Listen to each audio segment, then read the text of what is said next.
Assalamualaikum warahmatullahi wabarakatuh. Alhamdulillah wassalatu wassalamu ala rasulillah Nabina Muhammadin sallallahu alaihi wasallam wa ala alihi wa sahbihi wa mawala. Rabbi shrah li sadri wa yassir li amri wahlul 'uqdatam min lisani yafqahu qawli. Amma ba'du. Kemat malam para sedulur YouTube, ketemu lagi dengan saya Agung Wijanarko.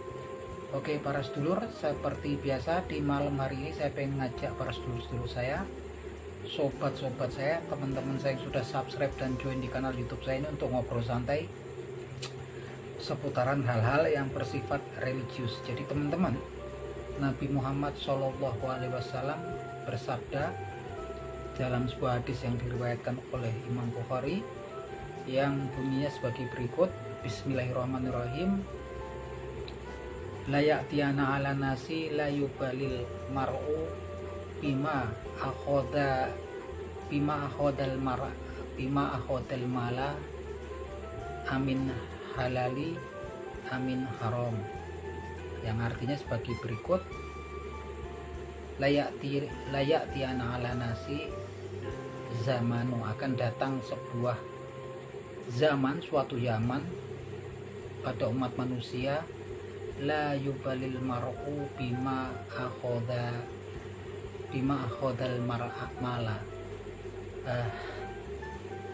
akan datang suatu zaman pada manusia di mana orang-orang itu tidak peduli tentang yang haram ataukah yang halal, ya, itu kan dalam mencari harta mereka. Apakah harta yang mereka cari itu sifatnya haram ataupun halal, mereka udah nggak peduli lagi gitu kan. Nah, ini sebuah hadis yang betul-betul kita renungi dan coba kita fahami, kita resapi, kita pikirkan gitu kan, apakah di masa saat ini sudah sampai zaman tersebut. Padahal di hadis yang lain juga yang diriwayatkan oleh Imam Ahmad dan Ad-Darimi juga dikatakan bahwasanya daging yang tumbuh daripada harta yang haram itu sebetulnya sudah tidak akan masuk ke surga, ya. Daging yang tumbuh pada manusia yang tumbuhnya itu karena sesuatu harta yang haram, ya, dan neraka itu tempatnya yang pantas untuk daging tersebut yang tumbuh dari sesuatu yang haram. Nah, yang jelas ini sangat berkaitan erat, ya, di sini, ya, bahwasanya tadi dikatakan akan datang suatu masa pada umat manusia di mana orang-orang itu sudah tidak peduli lagi tentang harta yang mereka cari, apakah itu haram ataukah itu halal gitu kan. Kalau kita berkaca pada kondisi kita saat ini, sepertinya masa tersebut sudah sampai pada kita gitu kan. Masanya sudah sampai gitu kan, dimana kalau kita mulai dari fase COVID-19 dulu, ya teman-teman, itu kan memang semakin kita itu sebetulnya secara ekonomi sudah terhimpit, orang-orang yang menengah ke bawah gitu kan, tapi kita bisa saksikan kemudian banyak para pejabat negara yang kemudian malah terlibat dengan kasus korupsi, ya. Kita masih masih hangat di ingatan kita ketika pandemi COVID-19 itu ada bansos gitu kan. Waktu itu bansosnya juga malah dikorupsi gitu kan. Bayangin ini kan, orang masyarakat menengah ke bawah lagi juga menderita, mau mendapatkan bantuan sosial, kemudian malah dikorupsi. Dan masih banyak yang lain lagi, ya gitu kan, kasus-kasus korupsi di negeri kita ini. Tuh kan kemarin juga ada korupsi di Kementan, ada di yang Kementerian Informasi, ya gitu kan, telekomunikasi gitu kan, yang luar biasa itu korupsinya, luar biasa besar-besaran gitu kan. Yang jelas kemudian inilah apakah yang dimaksud, orang-orang tuh udah anggap seperti itu, yang terlibat biasa saja gitu kan. Apakah harta yang mereka kemudian dapatkan dari usaha mereka itu apakah haram ataupun halal, kayaknya udah nggak peduli lagi gitu kan. Itu tampak sekali, ya, dari awal berdirinya KPK sampai sekarang juga nggak ada habis-habisnya itu kasus-kasus korupsi terus menerus gitu kan, dan bahkan sepertinya juga semakin nggak takut gitu kan. Nah, itu apakah seperti itu gitu kan. Sedangkan di masyarakat luas pun saat ini juga seakan-akan orang juga udah nggak peduli lagi gitu kan, nggak peduli tentang kasus korupsi, udah bosan lihatnya gitu kan. Dan kadang-kadang kita pun di dalam kehidupan sehari-hari gitu kan, dalam pekerjaan kita juga hal-hal yang sebetulnya juga menurut ajaran agama kita diharamkan juga udah nggak, kadang sebagian orang juga udah nggak peduli gitu kan, seperti riba gitu kan. Kemudian bekerja tempat-tempat yang memang yang diusahakan di situ haram gitu kan, sesuatu yang memang dilarang itu kan banyak sekali kan gitu kan, yang memang kemudian tampaknya memang orang saat ini karena himpitan ekonomi banyak juga yang sudah tidak peduli lagi gitu kan. Itu teman-teman, kalau kita berkaca sepertinya memang kita sudah di zaman yang memang disebutkan oleh Nabi Muhammad Shallallahu Alaihi Wasallam, dan memang ada kemungkinan ya memang fasenya juga memang fase akhir zaman gitu kan. Kalau memang dikaitkan gitu kan, di beberapa konten yang saya bikin sebelumnya gitu kan, bahwasanya nanti juga di akhir zaman itu memang kemudian ada salah satu ujian terberat bagi umat manusia gitu kan, fitnah terbesar gitu kan. Fitnah ini namanya ujian ya dalam bahasa Indonesia. Fitnah terbesar pada umat manusia dari pertama kali Nabi Adam alaihissalam kemudian sampai yaumil akhir, nanti ada fitnah terbesar yang dinamakan itu adalah fitnahnya Dajjal. Dan Dajjal sendiri itu akan muncul di fase-fase akhir zaman gitu kan, yang memang juga pertandanya sekarang sudah tampak ya teman-teman. Karena memang kalau kita kemudian lihat daripada hadis-hadis Nabi Muhammad SAW itu udah banyak yang muncul ya gitu kan. Seperti salah satu hadis yang diriwayatkan oleh Abu Bakar radhiyallahu anhu, Nabi Muhammad SAW bersabda, ad-dajjalu yahruju min ardil bil masriki yuqalulaha Khurasan. Dajjal itu akan muncul dari bumi bagian timur, yuqalulaha Khurasan, dan kalian menyebutnya tempat tersebut namanya adalah Khurasan gitu kan. Kemudian ada hadis lagi yang disebutkan jadba'uhu ad-dajjala mi yahudi isbahan sabuna alfa alaihim toyalisa. Kemudian Dajjal itu nanti akan diikuti oleh Yahudi dari kota Isfahan atau Isfahan yang jumlahnya 70.000, dan mereka menggunakan toyalisa. Toyalisa ini pakaian khusus orang-orang Yahudi ketika mereka beribadah, seperti jubah ya teman-teman. Di lain hadis juga disebutkan yatba'uhu aqwamu kanaha wujuhahum majanul mutrokoh.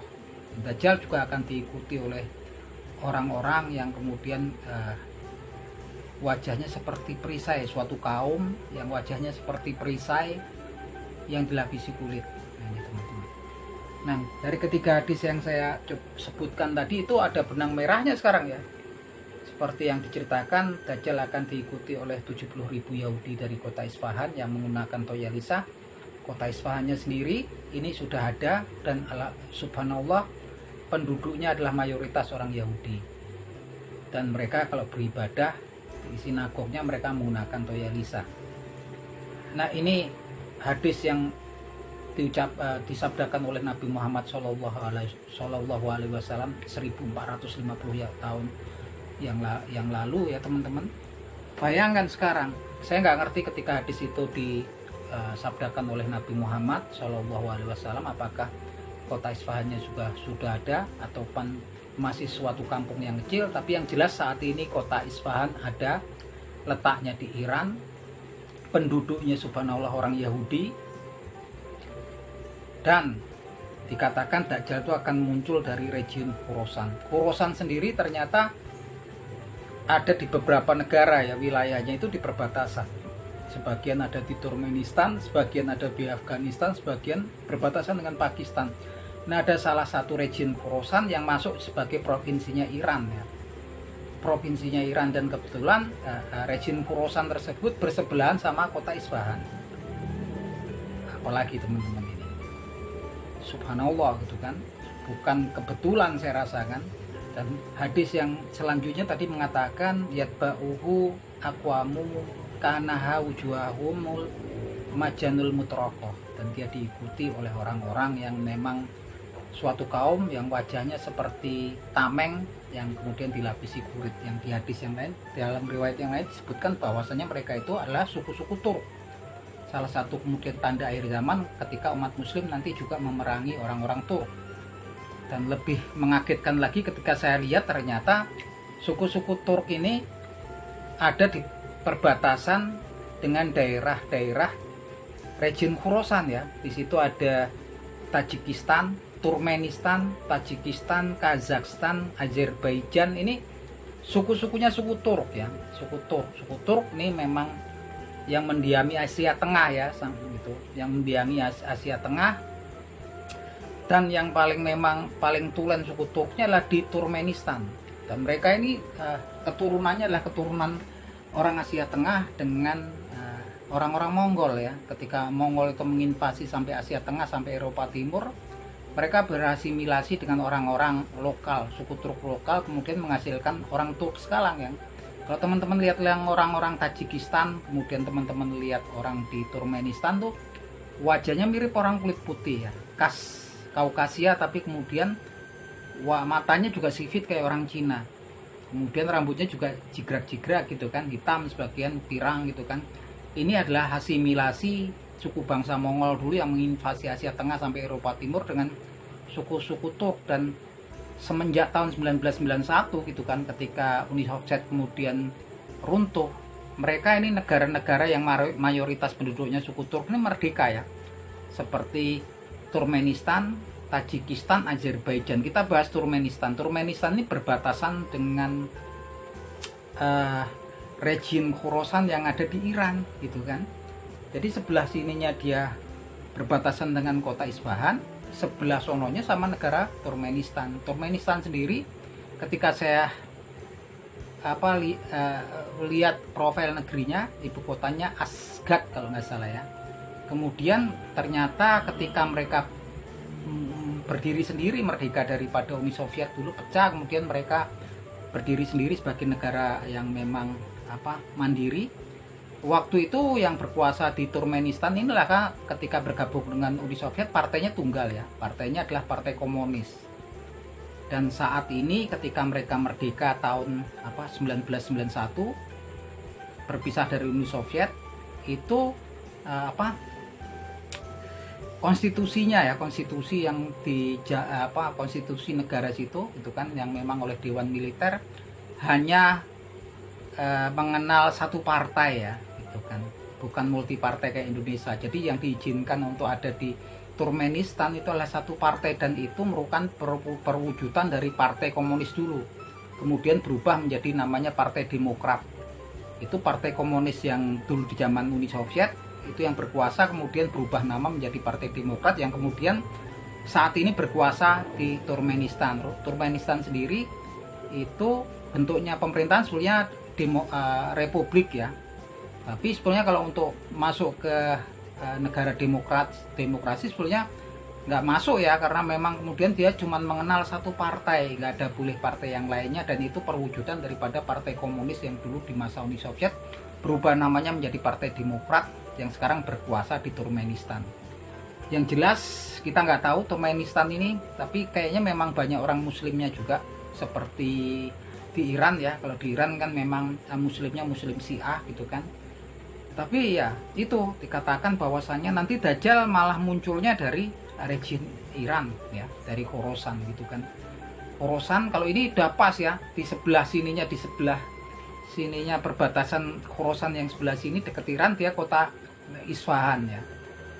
Nah, di Khorasan Iran pun jadi provinsi ya, yang bersebelahan dengan Isfahan. Sebelah sononya berbatasan dengan Turkmenistan. Nah, kita nggak ngerti, tapi ini memang sudah ada benang merahnya ya, karena dikatakan juga akhir zaman nanti kalian akan berperang dengan suku-suku Turk yang dikatakan wajahnya seperti tameng berlapis kulit. Itu pun diriwayatkan adalah suku-suku Turk ya.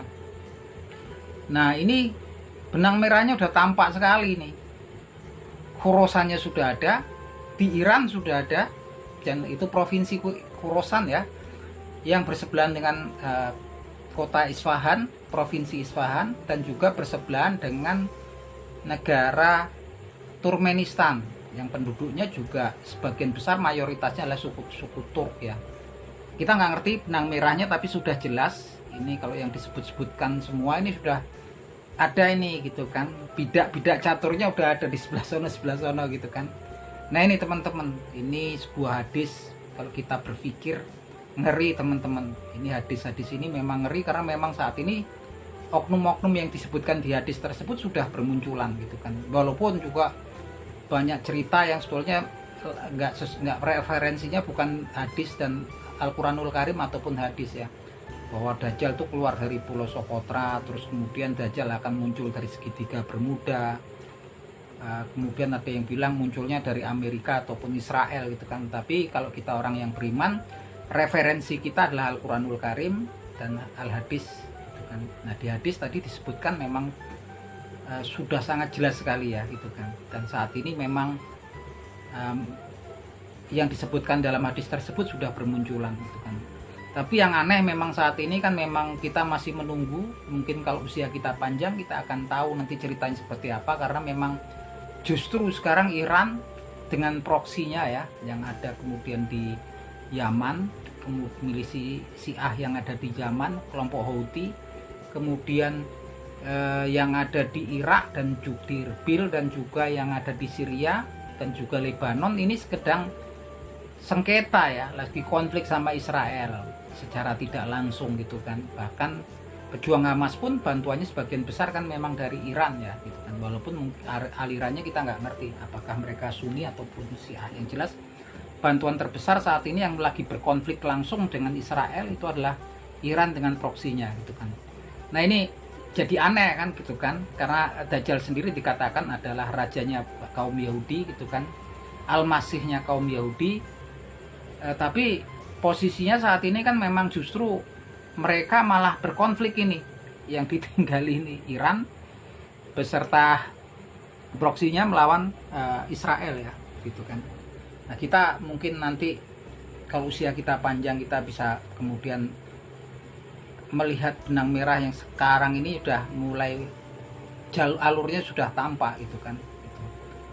Alurnya sudah tampak karena memang aktor-aktornya, oknum-oknumnya sudah muncul semua. Kota Isfahan, Yahudi Isfahan, Toyalisa, kemudian Khorasan, dan kemudian orang-orang Turk. Nah ini teman-teman, yang jelas semakin kesini kita harus betul-betul kemudian semakin mendekatkan kepada diri, kepada Allah Subhanahu Wa Taala, meningkatkan ketakwaan kita teman-teman. Itu tadi. Jadi di awal tadi pun juga sudah dikatakan bahwasanya nanti ada suatu zaman di mana orang juga udah suatu zaman nanti kemudian di mana orang-orang itu sudah tidak peduli lagi ya gimana mereka mendapatkan harta, apakah itu dari yang halal ataupun dari yang haram, itu hadis yang awal. Dan tampaknya zaman itu sudah, mungkin kita saat ini sudah berada Yaman yang disebutkan oleh Nabi Muhammad SAW 1450 tahun yang lalu. Ini kayaknya memang Yaman itu udah tampak gitu kan, karena memang kita bisa lihat kan orang melakukan riba ya dianggap biasa aja gitu kan, nggak peduli. Kadang-kadang itu punya gelar-gelar tertentu orang-orang yang dalam keagamaan tuh. Saya di kampung halaman saya di Lampung tuh ada dulu yang menjalankan riba gitu kan, dan dianggap itu suatu yang biasa aja gitu kan.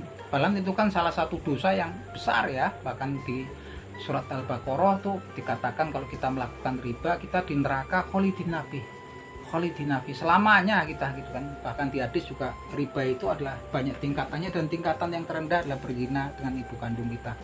Semoga kita dilindungi ya teman-teman, nauzubillah min zalik, dari hal-hal yang seperti itu gitu kan. Nah jadi teman-teman, saya rasa memang posisi kita saat ini memang sudah di fase akhir zaman. Oleh karena itu saya pikir ada baiknya kita semakin meningkatkan ketakwaan kita, semakin meningkatkan ibadah kita gitu kan, agar kita dilindungi oleh Allah Subhanahu wa taala daripada fitnah atau cobaan di fase akhir zaman. Bayangin ya, kita sekarang kan, kalau dulu kita mau main-main, orang mau main judi ataupun apa, dulu harus cari tempat-tempat yang tersembunyi gitu kan. Sekarang banyak orang saya lihat juga main judi di internet gitu kan, yang namanya slot itu tinggal buka HP gitu kan, yang itu kan repot. Kemudian kalau dulu itu mau ketemu wanita-wanita yang menampakkan auratnya, dulu kita harus, orang mungkin harus pergi ke tempat-tempat rumah bordil ataupun lokalisasi gitu kan. Sekarang bangun tidur ketika buka HP-nya, punya kuota, saya rasa teman-teman bisa melihat wanita-wanita mungkin dari letaknya yang jauh dari kita, yang menggunakan pakaian-pakaian bikini gitu kan, yang memancing syahwat para kaum Adam gitu kan. Ini dengan mudahnya ya teman-teman gitu kan, asal ada kuota, punya HP Android, buka udah. Bahkan mereka posisinya jauh sekali ya gitu kan. Apakah itu yang dikatakan bahwasanya nanti Dajjal akan muncul di setiap tempat di muka bumi gitu kan, kecuali dua kota, yaitu kota Mekah dan Madinah, dan juga kota di Baitul Maqdis. Kita nggak tahu ya teman-teman. Yang jelas ini godaan kita untuk berbuat dosa itu sekarang semakin kuat ya teman-teman. Bahkan kita di rumah yang di pelosok desa gitu kan, kalau kita ada jaringan internet masuk, kita punya HP, godaan untuk berbuat dosa itu besar sekali gitu kan.